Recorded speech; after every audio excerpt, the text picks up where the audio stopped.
You're listening to the AZ Wildcats podcast brought to you by DraftKings. Great deal going on right now. You throw down $1 on any NFL game if you're a new customer, and guess what? You get $100 in free plays. That's simple. It's that easy. All right. Brad Allis will be joining us here in just a moment, but figured I'd go ahead and get us started here. Arizona wins 84-60, and this was a game, especially early on, that, for longtime U of A fans, you always remember kind of that proverbial trap game that Lute Olson would talk about, somewhere kind of in between the winter break. And then right after that, Arizona would always drop a game that it shouldn't. Now, granted, Cal Baptist was never going to beat Arizona, but this was still a game, though, that Arizona didn't look great early on. And I think a big part of that was, first of all, that Cal Baptist was scoring the ball and Arizona wasn't defending. They looked a little disinterested, but then the big men start arriving. And I think that's pretty much the tale of this entire season for Arizona, in that when you've got the bigs up front that Arizona has, from Christian Koloko, who we've talked about in great detail, to Umar Ballo, who we're about to talk about in great detail, and Azuolas Tubelis, this is a team that is bigger than almost any team in the country. And Sean Seeley, we'll get to you guys. We already got 20 comments in here. You guys are the best. Sean Seeley says, I would argue that Ballo was the MVP of that game. And yes, that is, I can't say that in strong enough terms. The big man had double-double, 5 blocks. And here's what he also is providing you. He's providing you a little bit of a sense for next season, in that, nobody wants to lose Christian Koloko, that's for sure. But the center position is in decent hands with the big man right there, because – and I'm surprised by it. I didn't necessarily see this one coming. I thought that he would be more of an Ira Lee, a Eugene Edgerson type, and there's nothing wrong with that. But a guy that basically was a hustle guy who, could put up some points, but he wasn't necessarily a difference maker. And as Sean just pointed out, and Nick Howard says, this was a block party.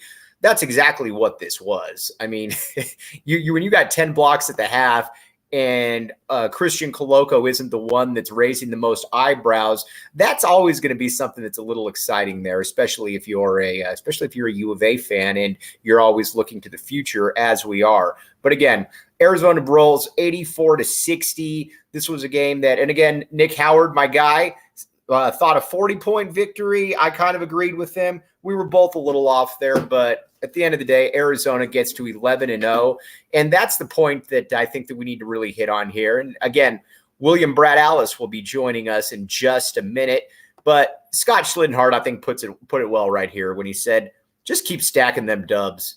And to me, it's really that simple. When you get a team now that is ranked in the top 10, and how many times do you see teams that are falling by the wayside during the regular season, losing weird games that they shouldn't necessarily lose? And you're thinking to yourself, how is this happening exactly?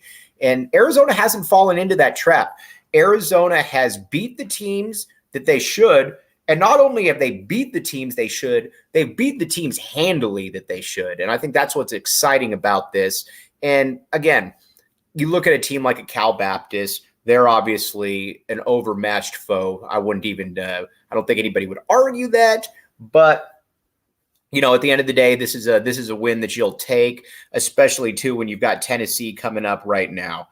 And so again, Brad be joining us here in just a second.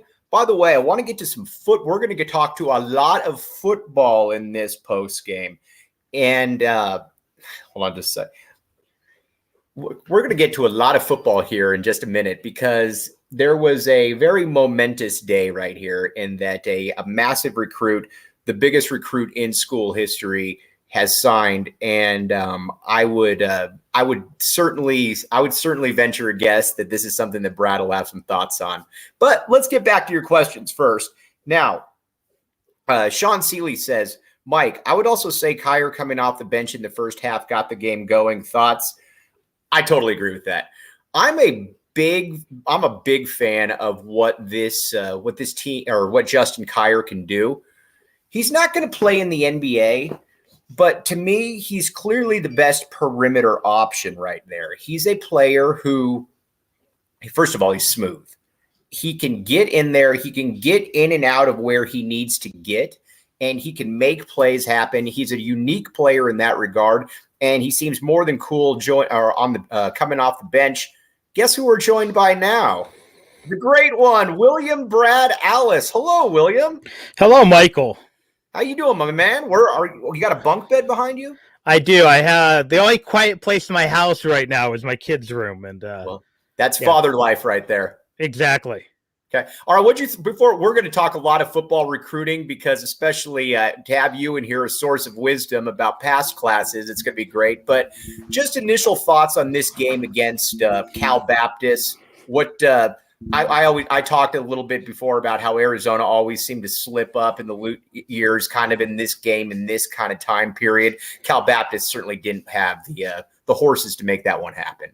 Yeah, they weren't playing Syracuse or Providence or a road game, but we saw the slow start. We saw Arizona overcome the slow start and then really dominate from about the last 30 minutes or so. Cal Baptist, not a terrible team, but not a great team. I mean, it's their WAC is not what it was 10 years ago. Other than New Mexico State, it's a pretty mediocre league.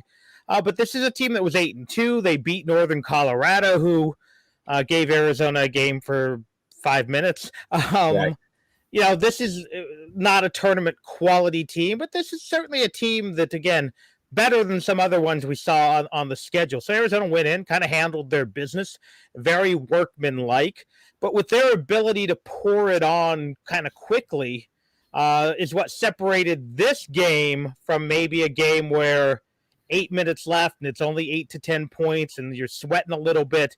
They didn't have to sweat this one out, but they were, those block shots, those momentum changes, the ability to score in bunches really made this more comfortable than maybe it could have been if Arizona was playing a different style. Brad, one of the surprises for me this season, and I think it's incredibly exciting going forward, is Oumar Ballo, the big man from Gonzaga. I thought, and I put this out there before you hopped on, that I was expecting, to be honest with you, and not that there's anything wrong with this, but I was expecting a Gene Edgerson, an Ira Lee type, where you're kind of a big body, you're a bigger body than them, but not a lot of skills. You're just kind of taking up space.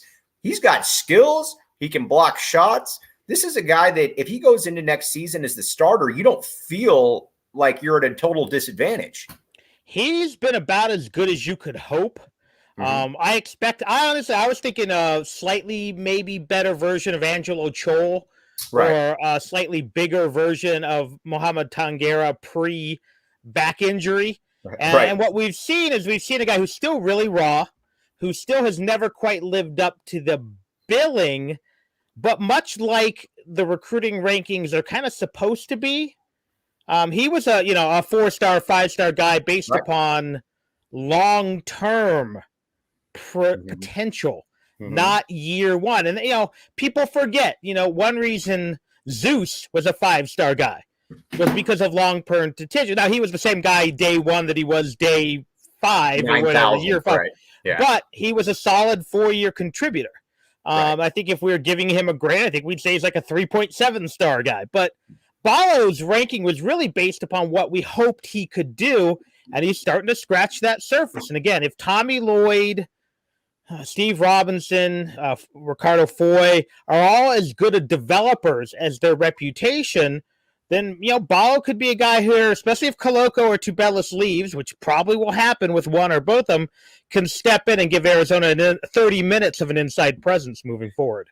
And before we're going to switch over to football here in a second, and there hasn't been many times during the basketball postgame that we're going to do that, but this is certainly one of them. I wanted to see, though, William, did you happen to see who was in the crowd? I saw that Khalid was there. And I know someone else was. I forgot already who they said it was, but yeah, I saw some tweets out there about 2 former players, and I just plumb forgot. Khalid looks exactly the same. That guy never ages. Yeah, but he also had that type of look. He looked 30 when he played, though. Yes, correct. That is true. All right. Here's the deal. Now let's get to some football here. But trying to get comfortable here in the kids' room. It looks great. I like it. Here's the deal, though. DraftKings Sportsbook app, code word PHNX. Throw down $1 on an NFL game for new customers only. And guess what? If either team scores, they will. You get $100 in free plays. It's that simple. And you know what? You could bet on Brad's defensive-minded Chiefs.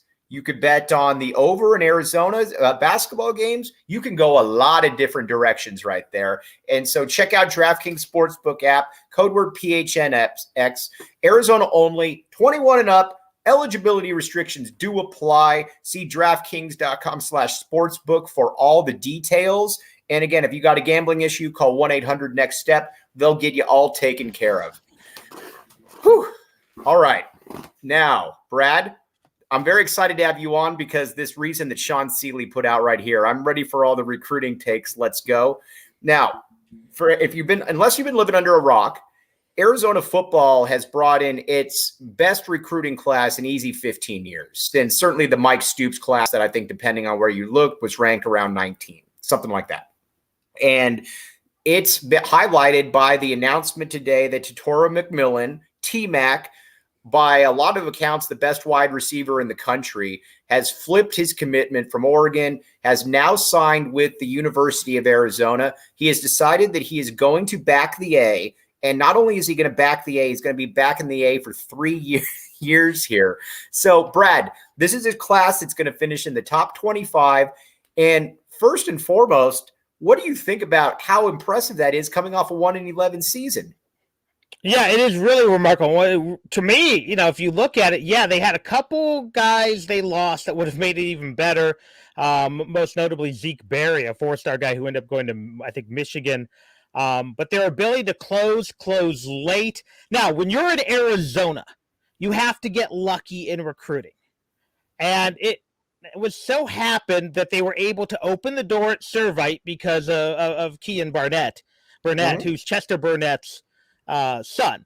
So that opened the door, and then they were able to pull Noah Fafita, who, if he was 6'1", would not probably be going to Arizona, but he's 5'10", maybe. Right. So he is at Arizona, and then he started recruiting, and Burnett flipped, and eventually T-Mac flipped, and they had Jacob Manu, who, again, if he was 6'1", would probably be going to SC as well. And I like Manu's tape a lot for an undersized guy. So you have to get a little bit lucky. You have to if you look at some of Arizona's greatest players, you get lucky. You get lucky that Nick Foles happened to go to Michigan State when they had 8 other NFL quarterbacks. You got lucky that a 5'10" baseball player named Keith Smith decided he couldn't cut it in the minor leagues. You're lucky that an in-state guy went to a school that won 2 football games and Trump candidate comes to Arizona because no one scouted him. Right. So you had to get lucky. You got lucky that Fafita, you got lucky of the coaching changes. At the same time, this staff can recruit because you know what? Yeah, Jonah Coleman's 5'8", but he's a really good running back and he wants to play here. You look at Sterling Lane. There was no luck involved. That was just really good recruiting. So, I'm very optimistic. And what I like about this is even though there are a few reaches at the bottom of the class, there's still mid-level 3-star reaches. The kid from Hawaii is considered a reach in this class. Would have been a gem of some of someone's classes. I know G7, was it Ajay, Celestine. Right. They flipped him from Western Carolina. But the kid had an FSU offer. The kid had a Boston College offer. So these are legit guys that Arizona is filling out their class with. Now, is this one class by itself going to turn Arizona's program around? No. They need to hit the transfer portal, and they need to keep recruiting years from now. But this is really one that does set the tone for Arizona football for years to come. What's also exciting, too, about this is that, like you talked about, it wasn't – some of these were connections, obviously. And we had Kean Burnett and Chester Burnett on the other day, and he talked about there was no way I was going to send my kid to play for the previous coaching staff. And, you covered Chester up close. Chester's a man of few words. He's not exactly the guy. Oddly enough, Chester lived in my dorm when I was an RA and was exactly a man of few words. Yeah. Wow. Adia Barnes as well. So I'm taking all kinds of credit today. You should take all the credit in the world for that one. So but he said, quite frankly, there was no way that I was going to send my son there. I was going to send him to I was going to send him to USC, and for obvious reasons. And once Jedd Fisch took over, his priority was Noah Fifita as his quarterback, and then he started prioritizing all of the Servite kids right there, and he was able to land all of them. And that's not, to me, and not that you were saying this, but that's not luck. That's looking at the landscape right there and saying, okay, how can I best get all of these kids right here? And tip of the cap to him, Brad, because he was able to do it. Oh, no, absolutely. And, if you look at it, the other thing that he has done so well in this class is get into Phoenix schools Arizona struggled in. Mm-hmm. Arizona has, I can't remember how many, I don't ever remember a Hamilton kid signing. Right. Never. Not or a many Chandler kid? Not many Chandler kids. A couple, the Brophy kid. Now, they didn't end up getting a Scottsdale Saguaro kid, so that still becomes kind of the holy grail of Phoenix. But they got 4 legit kids, all from really good programs. Now, next year, I want to see them crack that top 5 of the state. They couldn't get any of the big names. Right. But really, no one in the Pac-12 did. And again, they were never going to recruit Marichal because of the issues with his brother, with the prior staff. But, he went to West Virginia. One guy's going to Oklahoma and Texas. But that's next. I think if you can continue to mine Southern California, I really like the fact that they've kind of made Orange County their hotbed there. Continue to dip into Northern California, where, again, Cal and Stanford can't recruit as easily as, say, USC and UCLA can in LA because of academics and things like that. But if you can wall off Phoenix, if you can identify 10 kids in Phoenix you want and get 5 of them, right, I think that'll go a long way to building this program. It's a lot like what Stoops did. Stoops didn't get every kid in Phoenix. He got almost every kid in Tucson, but he got enough of them and was in on most of the other big-time kids. He went down to the wire with like a guy like Everson Griffin, with a kid like Chris O'Dowd. They finished number 2 to USC for those type of guys. That's what you need to do in state, but keep it up. Be selective in other regions. You hit on something that I'm curious about, and this certainly isn't a condemnation of Jedd Fisch because he's hit the ball out of the park. It's more of a question.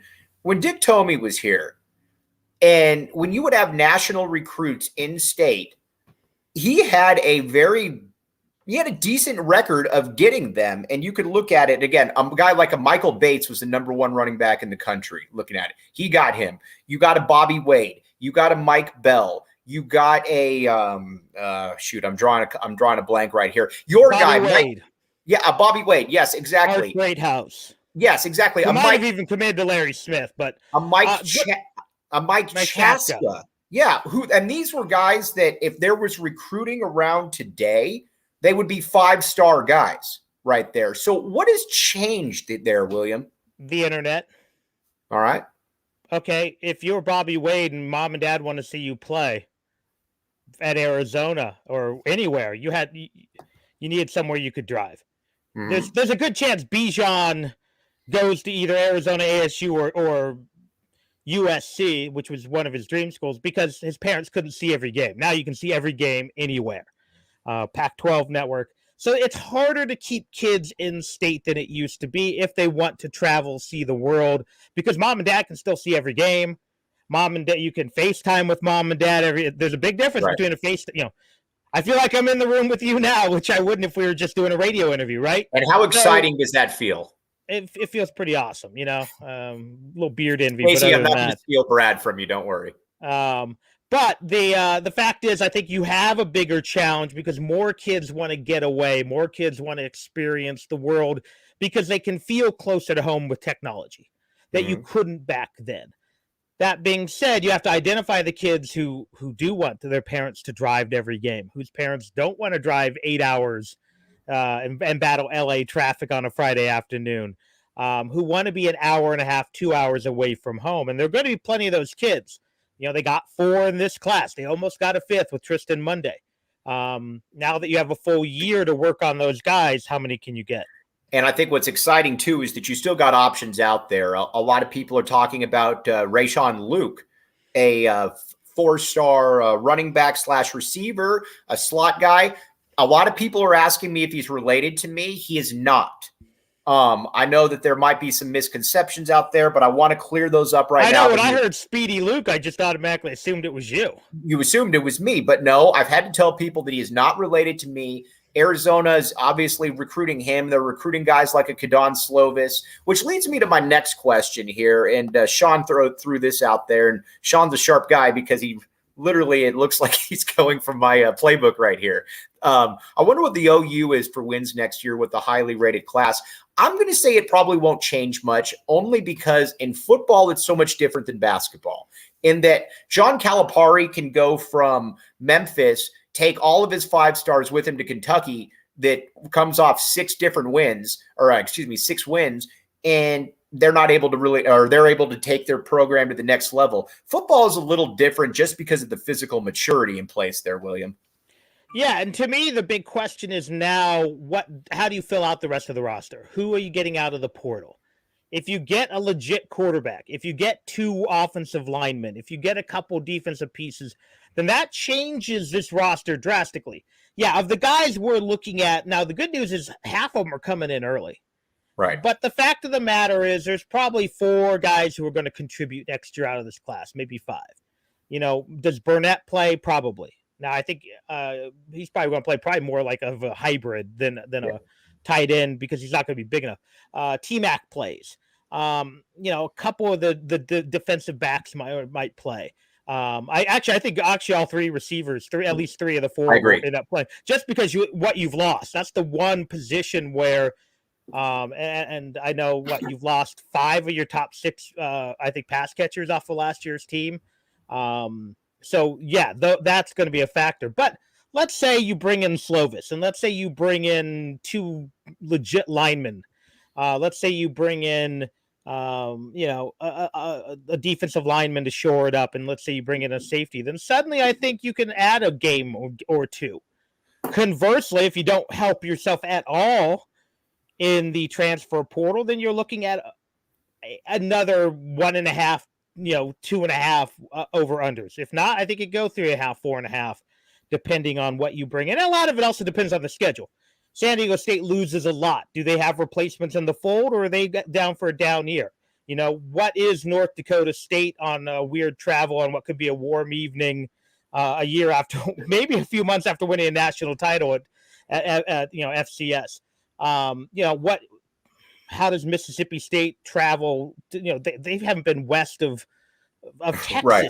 in 30 years. So there's a lot of questions, a lot of things we need to look at.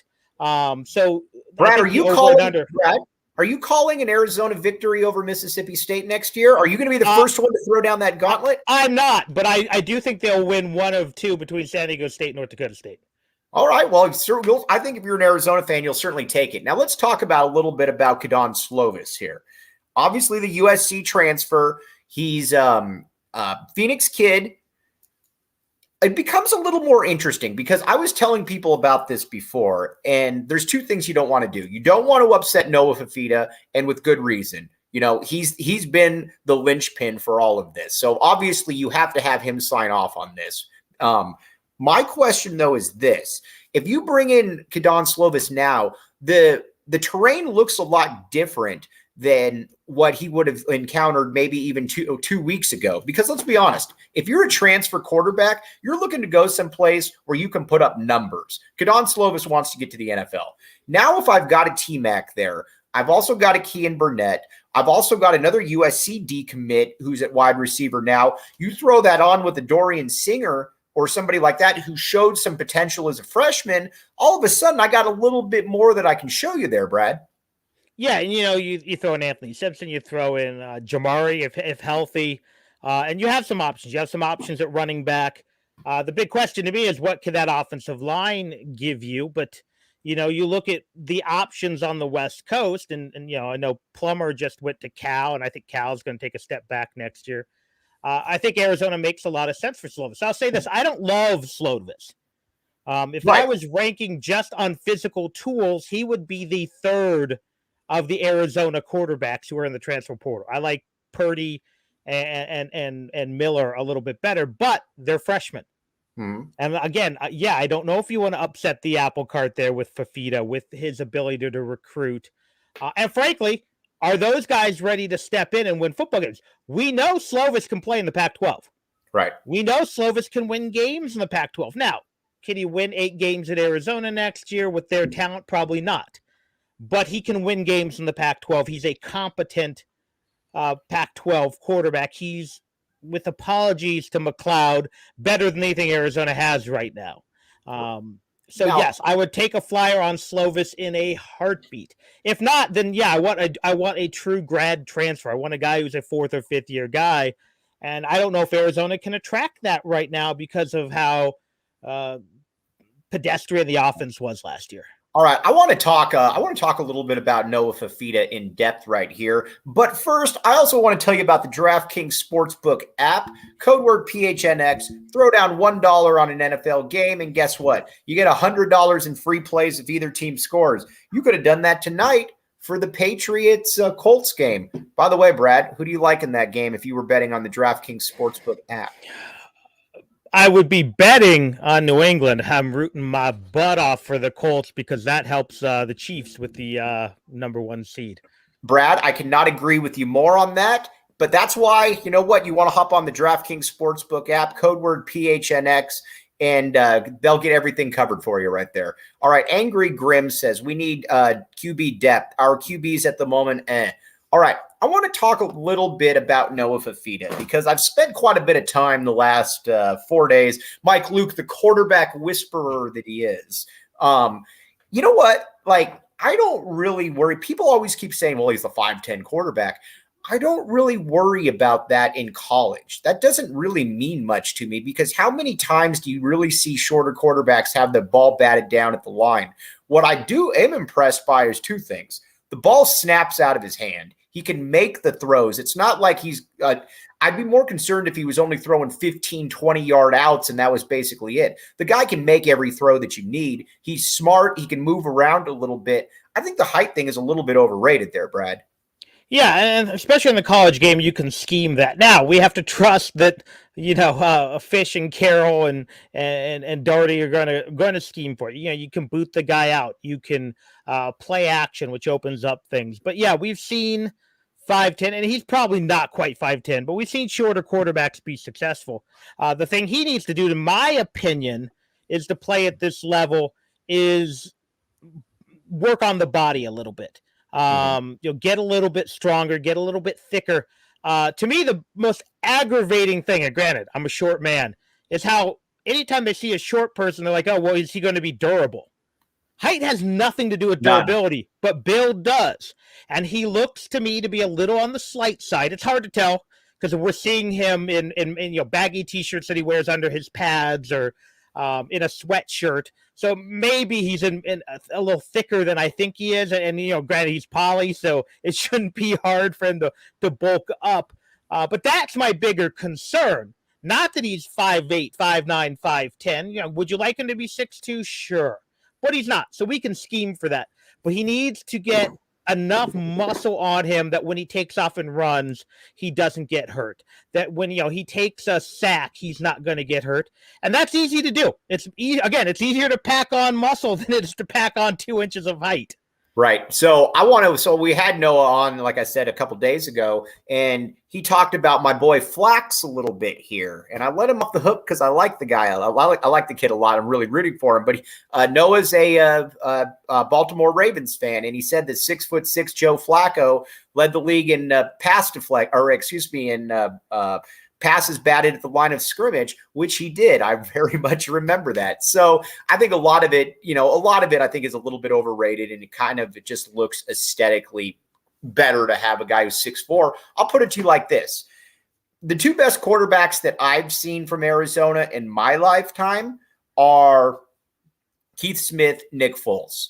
And Keith Smith, I can't remember, and again, I'm a little bit younger, and William, you could certainly speak to this better than I could. I don't remember Keith Smith having a lot of problems with balls getting knocked down at the line of scrimmage. No. I mean, granted, it happened occasionally, but no. But they also sprinted him out. He threw a lot of balls outside the hashes. He was also ahead of his time. He was completing 65% of his passes when 55 was good. Right. In the modern schemes, that guy would complete like 85% of his passes. Smith was remarkable, and probably, with apologies to several other guys, one of my favorite players, if not my favorite player in Wildcat history. So, again, as a short man myself, I kind of like the short quarterbacks. But right. It's all about how you scheme for him. I mean, look, Drew Brees is maybe 6 foot. He could still play in the NFL today. And he, again, Kyler Murray is literally 5'10". Yeah, and what do? They scheme for him. There's a lot of guys out there. So is it ideal? No. But you know what? I'd rather Jonah Coleman be 5'11" than 5'8". But you know what? Antoine Carter was 5'8". J.J. Taylor was 5'8" on a good day. Yeah, Arizona's made a history of smaller backs. This is college football. It's a lot different than the NFL. And, yeah, you can succeed being a smaller quarterback. You have to hope the coaches know what they want to do. All right, Sean Seeley said, I wonder why Keith Smith isn't more involved with Arizona football. Isn't Keith coaching at Newberry Park, William? No, he's a quarterback coach in Southern California, though. Oh, okay. Who's the 8th grader that Arizona offered, whose dad, Smigel? He's that's right. He's one of his quarterback coaches. But, yeah, he was at Newberry Park for a long time. Okay, cool. I did not know that. All right, so you look at the rest of the class, though. I think a guy that I find, and you brought him up too, there's a couple different guys that I think we need to talk a little bit about that were nice little pulls there at the end. And first and foremost, he wasn't a pull at the end. Sterling Lane is a guy that looks like he should be he looks like an Alabama type recruit. You look at him, he's 6'3", he's 235 pounds, plays at a big time school. He's a guy that physically looks like he's going to be able to at least come in, you would hope, and be able to play immediately. Another guy too is a Tyler Martin, who from Massachusetts, but a guy that had big time offers. When you look at it, he had top 25 type offers. And both these guys, I think at linebacker position, are guys that should be able to at least contribute initially. Yeah, the good news is Arizona has some depth at linebacker. I mean, they'll miss Pandy, they'll miss a few of the other guys, but they've got some guys back. But these are two very different players. Martin is very much that nose for the ball, Big Ten linebacker. You're Spencer Larson? Yeah. He may. And apologies to Tyler, I haven't seen enough to. Spencer might have been a little bit more athletic. Right.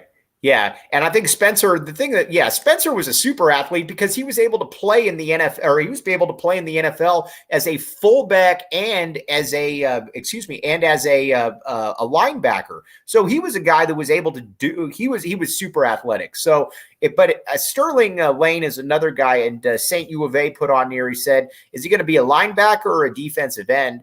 And I think he's going to be a straight linebacker there. I mean, I would be surprised if he's not there, Brad. Yeah, I think you could see him. He may even wind up being a middle linebacker or something where you. Yeah, he could be. The cool thing about having children is sometimes they are there in the background, and you know what? That's why we still appreciate William being able to give us some of his time right there. So it's all good right there. I think what's exciting though about this squad. So you got those linebackers. Then you've got a guy like a Price Hawk in the defensive backfield as well. 4-star kid out of Bishop Alamany. That was a nice little flip right there at the end. And so if you get all of these players in there and you put them all on the field, guys, I'm absolutely fine with, playing a bunch of freshmen and, just basically taking your lumps right there. Because again, you go look at the schedule next year, guys. This is going to be a team that's probably going to win only a couple games. And you know what? Cool. But as long as you get these kids reps and you get them ready for next year, that's pretty much all that matters to me. And I think that's all that should matter to people out there, because we're not going to be playing in the Rose Bowl next year, but it's all towards building towards that next year. And I think that's what's exciting about Arizona football. All right, before we head out, Nick Howard said, did I miss the roasting of your producer, Mike? Now, Jacob gets Saturdays off a lot of the time because Jacob has to basically work all day Sunday with PHNX and everything going on right there. But I agree with Nick Howard right here where he says, as long as we improve, I'm cool winning 2 or 3 games. Couldn't agree with you more. All right, guys, we're going to sign off right here, but we might have a surprise for you tomorrow, and we're working on it, and hopefully we can make this one happen. But as always, really appreciate all of you guys out there. You're the ones that make the show. It's growing each week, and I can't thank you all enough. And thanks for keeping it on the AZ Wildcats podcast.